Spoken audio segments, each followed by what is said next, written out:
बज़्म यारा में अज़ीज़ान मोहतरम का एक बार फिर खैर मकदम। बातों बातों में एक बार फिर आज कुछ सियासत की बात, कुछ अपनी बात। और माज़रत चाहेंगे कि आज हमारा कुछ प्रोग्राम जो तय था वो तब्दील करके हम बातों बातों की महफिल सजा रहे हैं। वजह यह है कि हमारे होम मिनिस्टर साहब कश्मीर में मौजूद हैं, तशरीफ़ फरमा हैं, दौरे पर हैं। तो ज़रूरी था कि हम इस मामले में भी कुछ बातें करें, कुछ जानें कि दौरे का मकसद क्या था, किस हद तक ये मकसद पूरा हुआ और क्या कुछ हमारे लिए इस दौरे में रहा। और हम शुक्रगुजार हैं, रियासत के साबिक वज़ीर आला रहे हैं और बीजेपी के सीनियर कायद हैं, देरीना सियासतदान डॉक्टर निर्मल सिंह जी, वो हमारे साथ जुड़ चुके हैं। डॉक्टर साहब, आपका खैर मकदम, वेलकम सर। बहुत बहुत शुक्रिया, बहुत बहुत शुक्रिया। नवाजिश। अच्छा सर, मेरा पहला सवाल यही होना चाहिए कि जनाब अमित शाह साहब, हमारे होम मिनिस्टर साहब, जम्मू कश्मीर के दौरे पर हैं और पिछले दिनों से, एक दो दिन से वो अब कश्मीर में मौजूद हैं। तो ये दौरा एक ऑफिशियल टूर माना जाए या लोगों तक पहुंचने की कोशिश समझें? मकसद और गर्ज़-ओ-गायत इस दौरे का क्या रहा? देखिए जहांगीर साहब, हिंदुस्तान एक जमहूरियत है और दुनिया की सबसे बड़ी जमहूरियत है। उसका जब होम मिनिस्टर कहीं भी जाता है तो उसके दौरे का मकसद ये जो दो बातें कही हैं दोनों रहता है, क्योंकि मेनली तो लोग ही है जिनके साथ राब्ता करने के लिए या जिनके साथ मिलने के लिए, जिनकी खुशहाली के लिए सरकार काम करती है। तो जब जम्मू कश्मीर के जो है कॉन्टेक्स्ट में हम देखें तो यहां पर जिस प्रकार से पिछले 70 सालों से और खासकर 30 सालों से यहां पर आतंकवाद, दहशतगर्दी, अंडर डेवलपमेंट और जिस प्रकार का अफरा तफरी है, उसके मद्देनजर अगर होम मिनिस्टर आते हैं तो वो दोनों बातें हैं उनकी। एक तो लोगों को रीच आउट करना, उनसे मिलना, और साथ साथ उन लोगों के लिए के क्या वो तोहफा ला रहे हैं, क्या वो ला रहे हैं, उनको क्या जो आने वाले वक्त में उनको उनकी आशाओं के मुताबिक खरा उतर रहे हैं। तो वो उनका जो पूरा जो है कहना चाहिए कि मकसद था वो ये था कि लोगों को हम क्या दे सकते हैं, क्या दिया है वो भी लोगों को बताना, और उनकी जो है सुरक्षा के लिए, उनकी डेवलपमेंट के लिए क्या कर सकते हैं। तो ये दोनों बातें मिला के ही दौरा है, और जो 3 दिन का दौरा उनका जम्मू कश्मीर का रहा है। और क्या दिया, क्या देना है या क्या दिया, कुछ ऐलानात हुए, वो हमें बता दें। देखिए, आपको याद होना चाहिए कि जब हम सरकार में थे तब प्रधानमंत्री नरेंद्र भाई मोदी यहाँ आए थे तो 80,000 करोड़ का उन्होंने पैकेज दिया था। और कल ही अमित शाह ने कहा है कि लगभग 35-40 करोड़ का लागू हो गया है इन 4-5 सालों में। और जब से गवर्नर रूल लगा है उस पर काफी स्पीड से काम हो रहा है।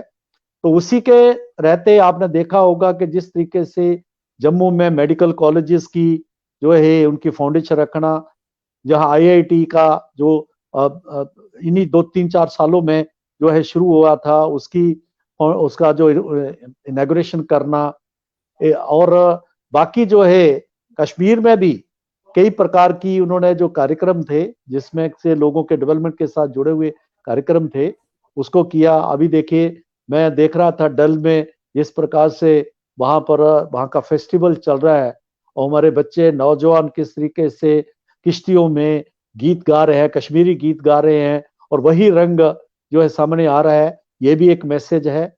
उन्होंने जो है जो चुने हुए नुमाइंदे हैं और कश्मीरी आम लोग हैं, नौजवान हैं, उनको जो उन्होंने एड्रेस किया और अपने एड्रेस में जो सारी बातें उन्होंने कही हैं, ये कश्मीर के लोगों के लिए एक संदेश है।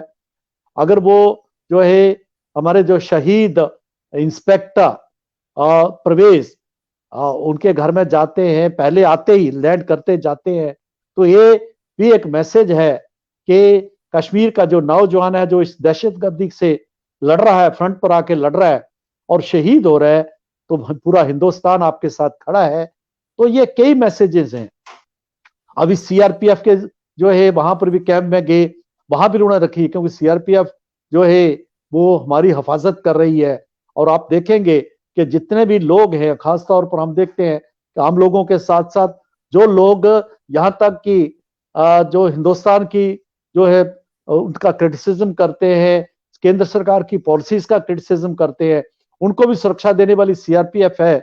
उसको वो जो लोग शहीद भी हो रहे हैं, पुलवामा में हमने देखा कि वो लोग पाकिस्तानी दहशतगर्दी का शिकार हुए, उनको भी वो मिले और उनको उनसे भी एक विश्वास दिलवाया कि आप जो सुरक्षा भारत की कर रहे हो, भारत के लोगों की कर रहे हो, जम्मू कश्मीर के लोगों की कर रहे हो, तो आपका बहुत बड़ा एक रोल है इसमें। तो इस प्रकार की कई जो है संदेश जो हैं अमित भाई शाह ने दिए हैं इस अपने दौरा में। तो इसलिए मैं मैसेजिंग कहूंगा, डॉक्टर साहब, मैसेजिंग तक तो ठीक है, पैगाम देने तक ठीक है, मैं इससे आगे बढ़ना चाहूंगा। बार बार अमित शाह सर जो बात कर रहे थे, उन्होंने कहा जवानों से दोस्ती करना चाहते हैं, जवानों की वो बात कर रहे थे, जवानों की वो तारीफ कर रहे थे। और आपकी जम्मू कश्मीर में इस वक्त सबसे बड़ा मसला जो है, वो जवान रोजगार के फ्रंट पे बेबस महसूस कर रहे हैं, वो पिछड़े हुए महसूस कर रहे हैं, मायूसी महसूस कर रहे हैं। क्या नौजवानों के लिए, यूथ के लिए, जम्मू कश्मीर के बेरोजगार पढ़े लिखों के लिए कोई प्रोग्राम है? फिलहाल हमें नजर नहीं आया, आप कुछ वजाहत करेंगे? देखिए, मैं कल की उनका जो जम्मू का स्टेटमेंट है, जम्मू का जो प्रोग्राम, उसमें आपने देखा होगा कि उन्होंने 7,000 लोगों को जो सरकारी नौकरियों के जो ऑर्डर्स थे वो हाथ में थमाए। वो जम्मू और कश्मीर के लोग हैं। सिंबॉलिक तौर पर कुछ लोगों को स्टेज पर आए, लेकिन सभी के लिए वो था। और उन्होंने कहा कि आने वाले वक्त में, शायद मैं फिगर भूल गया हूं, जो है काफी ज्यादा नौकरियां जो है, इससे कई गुना ज्यादा नौकरियां हैं, सरकारी नौकरियां जम्मू कश्मीर के नौजवानों को मिलेंगी। लेकिन ये सही है कि सरकारी नौकरियां सभी को नहीं दी जा सकती। कुल मिला के जो है पूरी जो मतलब 6-7% से ज्यादा सरकारी नौकरी अब नहीं दे सकते। जम्मू कश्मीर में उसका काफी ज्यादा उसकी है तादाद है, लेकिन वो भी मिल रही है। दूसरा, उन्होंने कहा कि कल ही जम्मू में जयपुरिया 500 करोड़ की वो इन्वेस्टमेंट जो है उन्होंने करने की सोची है। तो उनको जमीन का जो है उन्होंने दिया, जो लीज का पट्टा उसको लीज का दिया है, ताकि वो बहुत बड़ी इंडस्ट्री जहां पर लगाएंगे। 500 करोड़ आएगा तो सैकड़ों लोगों को रोजगार भी उसमें मिलेगा। इसी तरीके से उन्होंने शायद कहा है, मैं अभी भूल रहा हूं, कि 7,000 करोड़ का इन्वेस्टमेंट जम्मू में आ रहा है और लगभग 5,000 करोड़ का इन्वेस्टमेंट कश्मीर में आ रहा है, जिसका वहां की जमीन, वहां का सारी चीजें जो हैं वो उनको लोगों को दी है, इंडस्ट्री वालों को। तो जिसके कारण लीज पर दी है, क्योंकि मैं जमीन की बात करूंगा तो शायद यही इशू बना दिया जाएगा कि वो डेमोग्राफिक चेंज हो रही है, जो लोग जो है तरक्की के खिलाफ काम कर रहे हैं, जो है लोगों को भड़का रहे हैं, तो वो लीज पर होगी कि यहाँ इंडस्ट्री लगेगी और वो इंडस्ट्री लगाने के लिए आएगा। किसी को जो है जमीन के राइट्स नहीं दिए हैं कि वो उसका हक उनको दिया सरकार ने, ऐसा नहीं है। इंडस्ट्री के लिए डिमार्केट की है, क्योंकि जम्मू में 7,000 करोड़ किस लिए है, क्योंकि जहां जमीन ज्यादा है। कश्मीर में उसका स्कोप कम है, तो 5,000 करोड़ का इन्वेस्टमेंट आएगा तो हजारों लोगों को, नौजवानों को रोजगार मिलेगा। तो ये एक तरीका है जो आगे बढ़ने का। लेकिन इतना मैं जरूर कहूंगा, आपके जो दर्शक हैं जो मुझे सुन रहे हैं, खासतौर पर कश्मीर के लोग तो ज्यादा सुनते हैं, जम्मू कश्मीर के लोग, उनसे मैं कहूंगा कि देखिए 3-4 साल बहुत ज्यादा नहीं होते।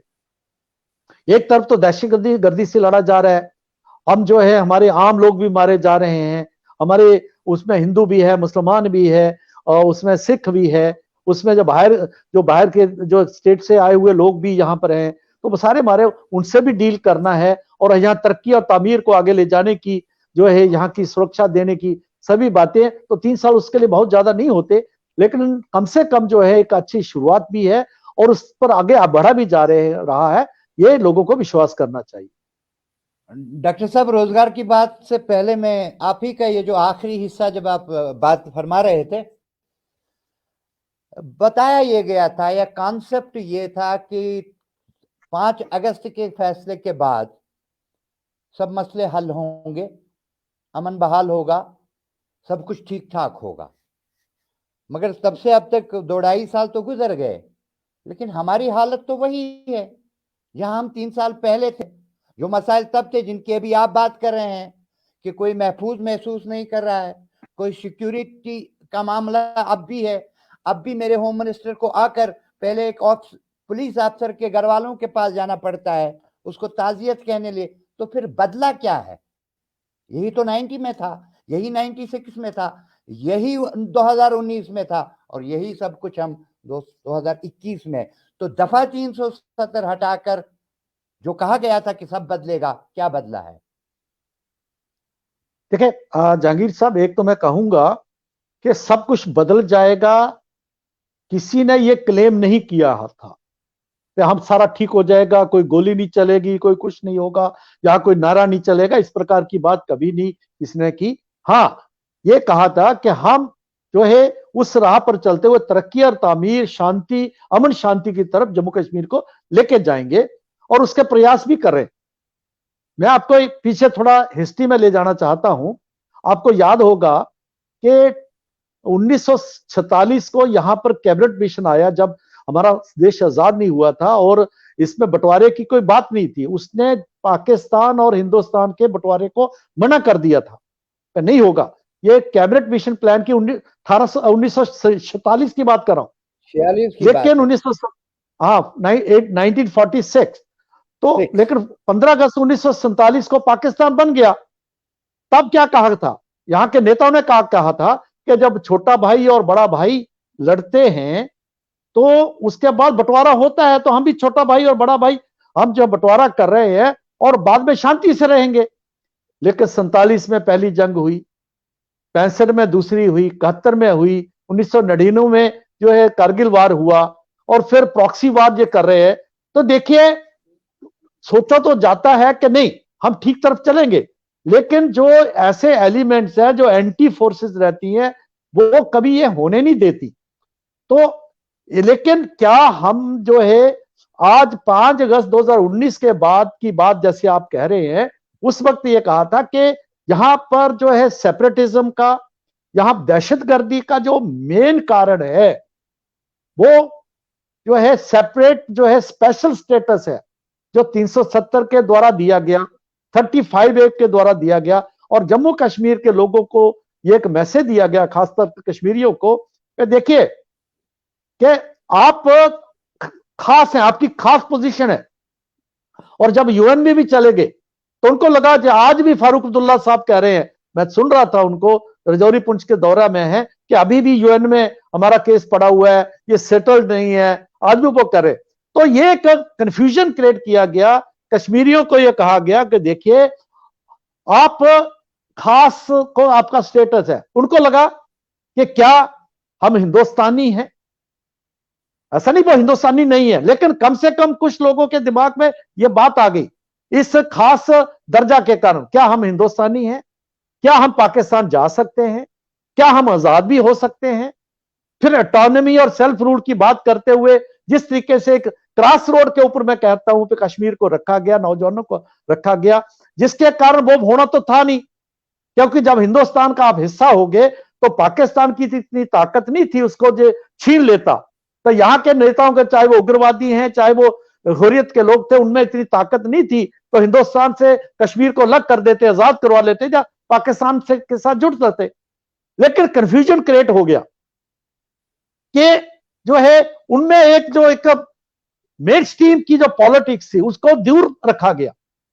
आज जो मूल कारण था, जो था इस बात का, वो समाप्त है। आज कश्मीर के आम लोगों को, मैं भी कश्मीर हूं, आप तो कश्मीर में है, आप तो बाकी जगह जो आम कश्मीरी, मैं देखा पहलगाम में गया, आम लोगों को मिला, उनको लगता है कि जो नई सिस्टम बना है, अभी हम हिंदुस्तान के आइन के अंतर्गत ही जो है हमारी तरक्की और तामीर और अमन और शांति हमें मिल सकती है, हमें जो है रोजगार मिल सकता है। इसलिए आज जो मेन स्ट्रीम पार्टीज के लोग हैं, डॉक्टर फारूक अब्दुल्ला जैसे लोग, महबूबा जी जैसे लोग, पीडीपी और एनसी के लोग, यहां तक के कांग्रेस के लोग, उनको लोग क्वेश्चन कर रहे हैं। तो आप तो कहते थे कि 370 चली जाएगी तो हमारा रिश्ता टूट जाएगा, जम्मू कश्मीर वापस अलग हो जाएगा। क्या हुआ? 3-4 साल हो गए, आपने तो हमें गुमराह किया है, इस तरह की बात, और आपने हमारे हाथ में बंदूक पकड़वा दी, आपने हमें गलत गुमराह किया, इस प्रकार की जो डिस्कशन थी उसके ऊपर आज रोक लगी है। आज इन्हीं लोगों को लोग पूछ रहे हैं, और आज लोगों को लगता है नहीं, हम जैसे एक आम हिंदुस्तानी है, हम भी वैसे हिंदुस्तान के आइन के तहत और हम हिंदुस्तानी हैं, और तरक्की और तमीर अगर किसी का हक है इस देश में, पूरे देश में कहीं के भी रहने का, उतना ही हक हमारा है और उस हमें मिलेगा। इस प्रकार का विश्वास जो है आज मुझे लगता है कश्मीरी नौजवानों में, आम कश्मीरी में आना शुरू हुआ है। डॉक्टर साहब, इस बीच एक सवाल पूछना चाहूंगा अगर आपकी अनुमति हो। वो ये कि वजीर खारजा हमारे शहर में है, जम्मू कश्मीर में है। आज भी जब तकारीर को देखेंगे आप, तो मुझे एक शिकायत जो आजकल हमारी मेन स्ट्रीम पार्टीज कर रही हैं कि main stream parties, regional parties को पुष्टवाल किया जा रहा है, उनको इररिलेवेंट बनाया जा रहा है। हर खामी के लिए जो कुछ 70 साल में हुआ उसका बोझ उन पे डाला जा रहा है।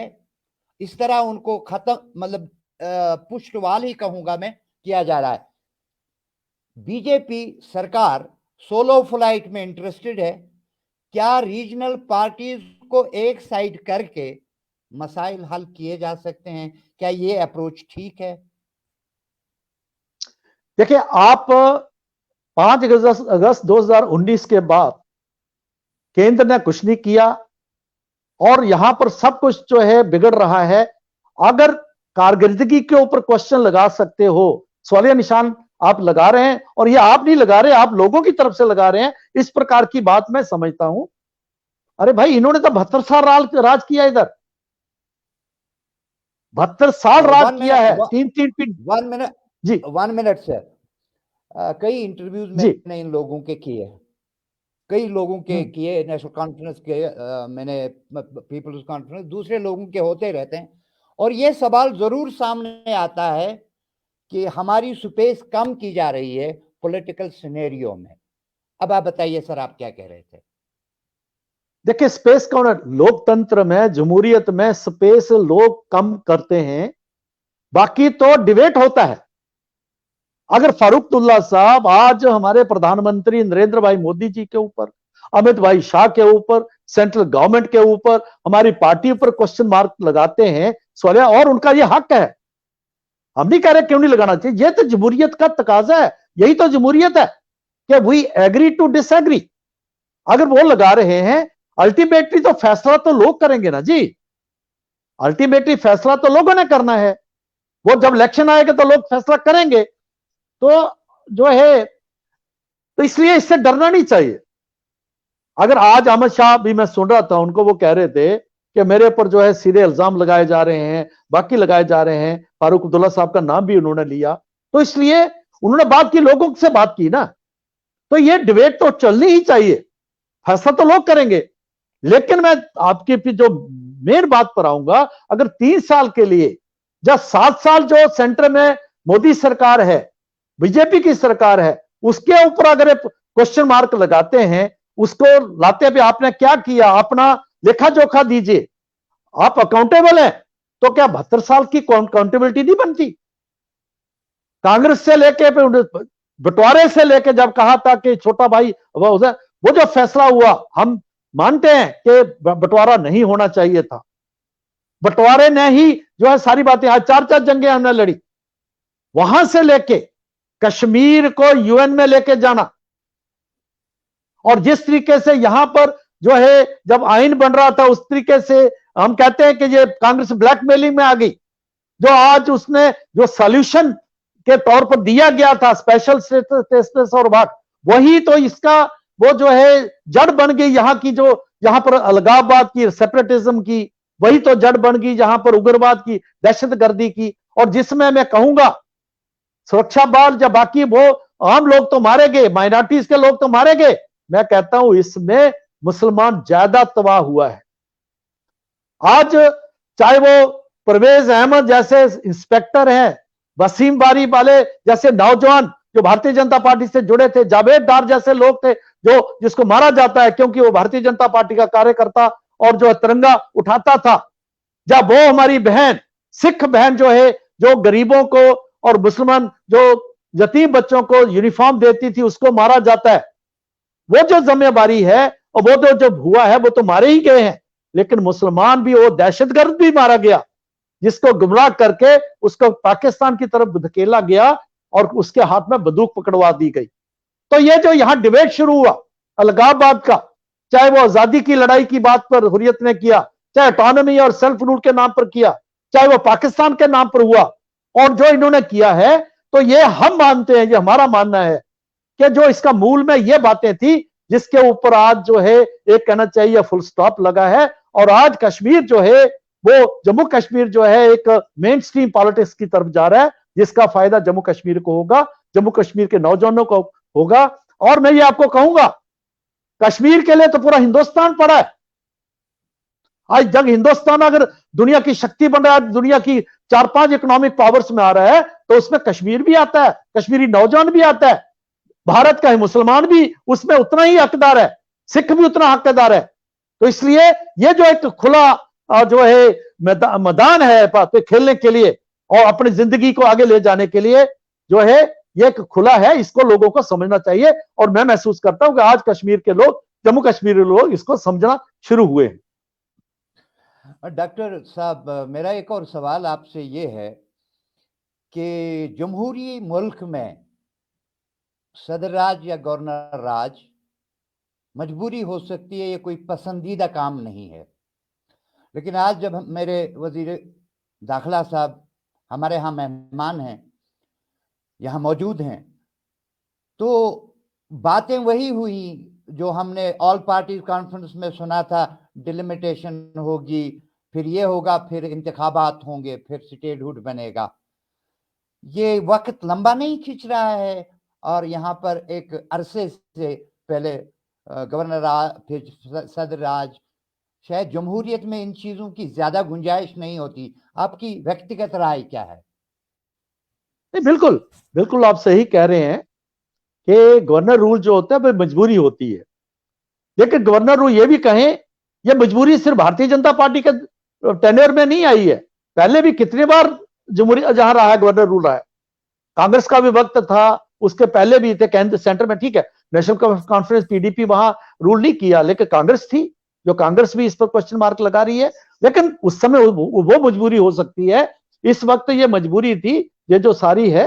लेकिन आपने कहा, देखा होगा कि जब जो है 15 अगस्त को जब आजादी का जो दिन मना रहे थे, उसमें हमारे वजीर आजम नरेंद्र भाई मोदी ने कहा था कि जम्मू कश्मीर में जल्दी से इंतखाब होंगे, डिलिमिटेशन होगा, इंतखाब होंगे। और अमित भाई शाह ने कहा, उसके बाद जो है स्टेटहुड की भी उन्होंने बात की है, और जो पार्लियामेंट में भी उन्होंने जो आश्वासन दिया था। और उन्होंने दूसरी और बात कही, आपने देखा होगा, 2024 के पहले पहले सब कुछ मिलेगा कश्मीर को जो कश्मीर चाहता है। लेकिन 2024 तो इंतखाब की मैं उससे नहीं जोड़ रहा हूं, वो तो मुझे लगता है 2022 में वो होंगे, क्योंकि डिलिमिटेशन की रिपोर्ट है, ये तो कॉन्स्टिट्यूशनल एक जो है बाइंडिंग है। और वो सारा जहां टूर करके गए हैं, वो करने के बाद जब भी रिपोर्ट सबमिट होगी उसके बाद इलेक्शंस होंगे। और हमें लगता है कि कम से कम 15 अगस्त 2022 के पहले पहले इलेक्शन होंगे। वो मार्च अप्रैल में आते हैं, मई में आते हैं, या उससे पहले आते हैं, ये अलग बात है, लेकिन होंगे। और जल्दी जमहूरी राज यहां आना चाहिए, ये हमारे प्रधानमंत्री नरेंद्र भाई मोदी और हमारी केंद्र सरकार की, और हमारे जो है हमारे गृह मंत्री जी ने तो ये कह ही दिया है कि हम करेंगे, ये पक्का है। एक बात मुझे समझाएं तबसरे के लिए। अमित शाह सर ने कहा, फारूक अब्दुल्ला साहब का वो कुछ जवाब दे रहे थे कि मैं पाकिस्तान से तो बात नहीं करूंगा, मैं अपने लोगों से, अपने जवानों से बात करूंगा, मैं अपने लोगों, अपने जवानों से बात करूंगा। इसका क्या मतलब है? किसी को बातचीत की दावत दी? देखिए, आज वो बात कर रहे थे तो आम लोगों से बात कर रहे थे, नौजवानों से बात कर रहे थे, उनसे इंटरेक्ट कर रहे थे, चुने हुए लोगों से। वो भी लोगों को रिप्रेजेंट करते हैं। और ऑल पार्टीज मीटिंग्स में जो प्रधानमंत्री जी ने बुलाई, इन सभी नेताओं को वहां पर बुलाया था। मेन स्ट्रीम जो यहाँ के रहे हैं, चीफ मिनिस्टर्स रहे हैं, बाकी जो लोग रहे हैं, सब पॉलिटिकल पार्टी, इंपॉर्टेंट जो जिनका रोल रहा है पीछे, उनको भी बुलाया था। तब यह हुआ, तब इनको क्यों बुलाया? कश्मीर से आवाजें आ रही थी, इनको क्यों बुलाया? बाकी लोग तो वो सभी से बात करने की उन्होंने बात कही है, क्योंकि जमहूरियत है ही बातचीत का एक सिलसिला है, आगे बढ़े। तो ये है कि आने वाले वक्त में बातचीत का मतलब है कि कैसे यहां पर तरक्की और तामीर, अमन शांति के लिए आगे बढ़ा जा सकता है। और उन्होंने बात ही नहीं की उस बात तो एम्पावरमेंट के लिए बात क्या करनी है, एम्पावर करने के लिए, उनको सुरक्षा देने के लिए। और जो पंचायती इलेक्शंस हुए हैं, बीडीसी डीडीसी के इलेक्शंस हुए हैं, आगे असेंबली के इलेक्शंस होंगे, तो ये बातचीत जो है, बातचीत करने का मतलब उनको कैसे इस सिस्टम में इन्वॉल्व किया जाए और किस तरीके से उनको जो है ये जो तरक्की और तामीर में जोड़ा जाए, उनको भी जोड़ा जाए, इस बातचीत की बात है। और सिर्फ उन्होंने कहा ही नहीं है, उसके ऊपर अमल भी हो रहा है। लेकिन ठीक है, असेंबली का बड़ा एक रोल रहता है, वो अभी उसका 2-4-6 महीने में मुझे लगता है कि वो भी जो है लोगों का जो एक ख्वाब है वो पूरा होगा, ये मुझे विश्वास है। आपका को विश्वास है, तो ऐसे में आपने ही एक खूबसूरत इस्तिलाह बताई थी, मैं रिपीट कर रहा हूं, ये छोटे भाई बड़े भाई कभी बात करेंगे? उसका कोई चांस है? देखिए, छोटा भाई बड़ा भाई कोई नहीं है, सारे भाई हैं। नहीं, मैं उस कंटेक्स्ट में एक परिवार है। हाँ जी, इंडिया पाकिस्तान की बात कर रहा हूं, जिस हाँ कंटेक्स्ट हाँ, में आपने कहा था। अच्छा, सॉरी, मैं लोगों की बात मैं सोचा छोटा भाई कश्मीर और भारत के कंटेक्स्ट में आप कह रहे हैं। देखिए, नहीं, वो तो बात यहाँ तो तब होगी देखो, पाकिस्तान से तो पाकिस्तान से बात तब होगी अगर पाकिस्तान भारत में दहशतगर्दी को जो है सपोर्ट करना और दहशतगर्दों को जो है धकेलना और यहां के मासूमों को मारना और दहशतगर्दी को, गन को इंस्ट्रूमेंट ऑफ डिप्लोमेसी के तौर पर यूज करना जब तक बंद नहीं करेगा, यह बात नहीं हो सकती।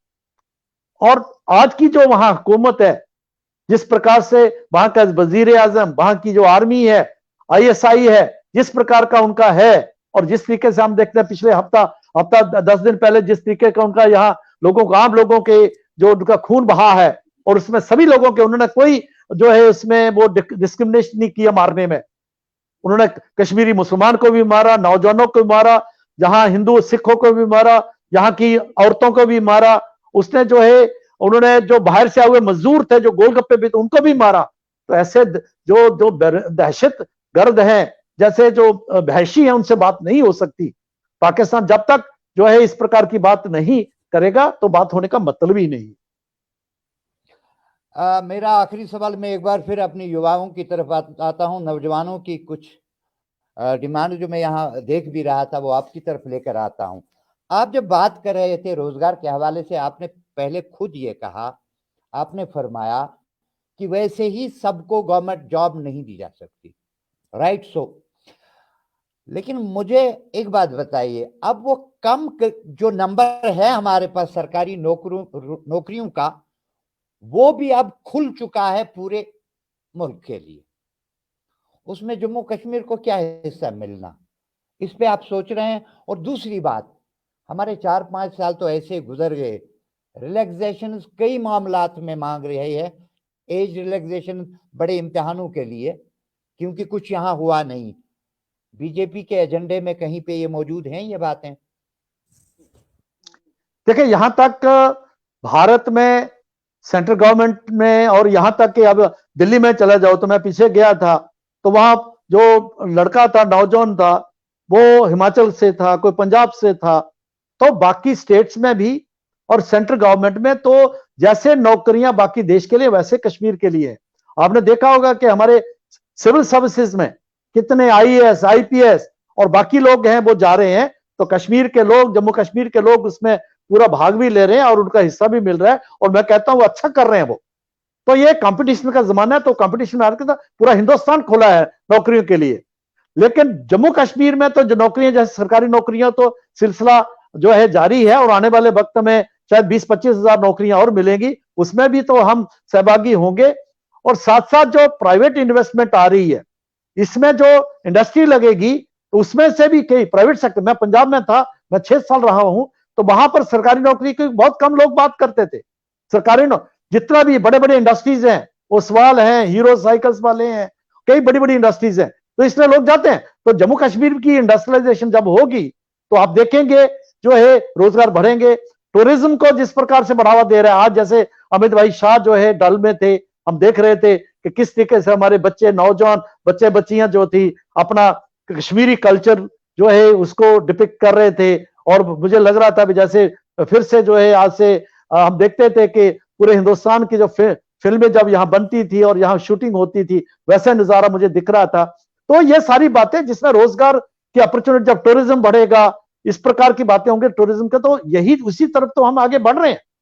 तो इसलिए ये जो होगा, यहां तक आपकी एज रिलैक्सेशन की बात है, बाकी बात है, ये तो ठीक है, ये आपकी बात में सरकार के सामने या पार्टी के सामने रखेंगे इस प्रकार के, क्योंकि पार्टी का कोई इस प्रकार का एजेंडा होता है या कुछ ऐसा। लेकिन डेफिनेटली आपने जो उठाया है, सवाल उठाया है, इस सवाल को हम जो है जहां अप्रोप्रिएट जगह पर रखेंगे। तो क्या जिस प्रकार का जहां माहौल रहा है उसमें क्या इस प्रकार की कोई कंसेशन दी जा सकती है क्या, इस प्रकार की बात हम ठीक जगह पर रखेंगे।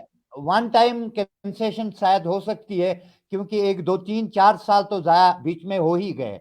तो इस पर आपने कहा बिल्कुल, कि हाँ, ये आपका जो आपका सजेशन है इसको लेके जाएंगे। अब मैं आपको बताऊंगा, आपका एक और बात मैं इसके साथ जोड़ूंगा। आपने देखा होगा कि जो हमारे वक्त 2014 से पहले लगभग 1 लाख ऐसे नौजवान थे जो डेली वेजेस थे, तो 10-12 कैटेगरीज थी, पेड थे, अनपेड थे। तो हमारे वक्त में ही हमने एक कैबिनेट सब कमेटी बनी थी, मैं उसका चेयरमैन था, तो उनमें हमने SRO 520 हमने लाया था। तो वो भी एक कोशिश थी इसी तरफ कि किसी तरीके से उनको एक मतलब एक लाइवलीहुड का बात बने, उनके रोजी का बात बने और उसका पुख्ता हो। इस प्रकार की बात जम्मू कश्मीर की सरकार और भारत सरकार जो है नरेंद्र भाई मोदी की सरकार जरूर करेगी। इस प्रकार के ऊपर हम आगे बढ़ रहे हैं। तो मैं आपके दर्शकों को, आपके जो व्यूअर्स हैं, उनको जो मैं रिक्वेस्ट करना चाहता हूं कि नए दौर का जम्मू कश्मीर है, नए दौर में हम हैं सारे, और जम्मू और कश्मीर के बीच में जो दूरियां हैं वो भी कम होनी चाहिए।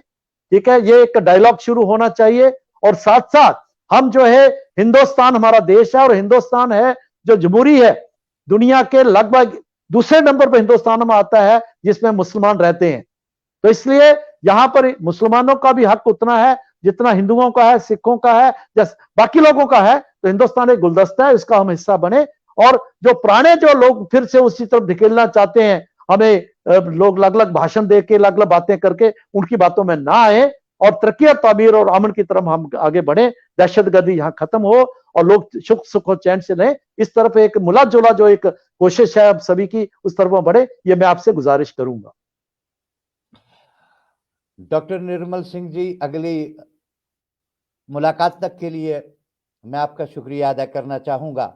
बल्कि ये मेरी जिम्मेदारी बनती है, जिस जगह मैं बैठा हूँ वहाँ पे मुझे कई आपके चाहने वालों ने बहुत सारे सवाल आए जो मैंने आप तक पहुँचाए, लेकिन कुछ ऐसी भी बातें हुई कि ग्रेट लीडर कुछ आपकी तारीफ कर रहे थे। मैंने सोचा कि रजिस्टर कर लूं और आपको बता दूं।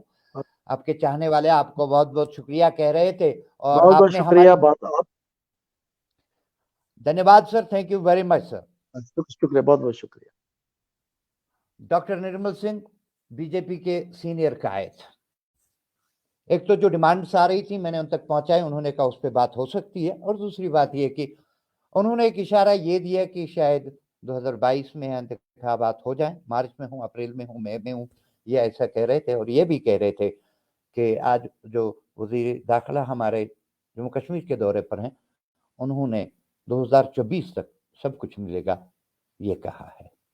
तो बहरहाल डॉक्टर निर्मल सिंह को आपने सुना, वो बीजेपी के सीनियर लीडर हैं। उन्होंने अपनी बात कह दी, हमने ये बात आप तक पहुंचा दी है। आप हमें कमेंट कीजिए, प्रोग्राम अच्छा लगा शेयर कीजिए और हमारे चैनल को सब्सक्राइब कीजिएगा। बातों बातों का ये सिलसिला जारी रहेगा, लेकिन अब की बार आपसे विदा चाहूँगा। अल्लाह हाफ़िज़।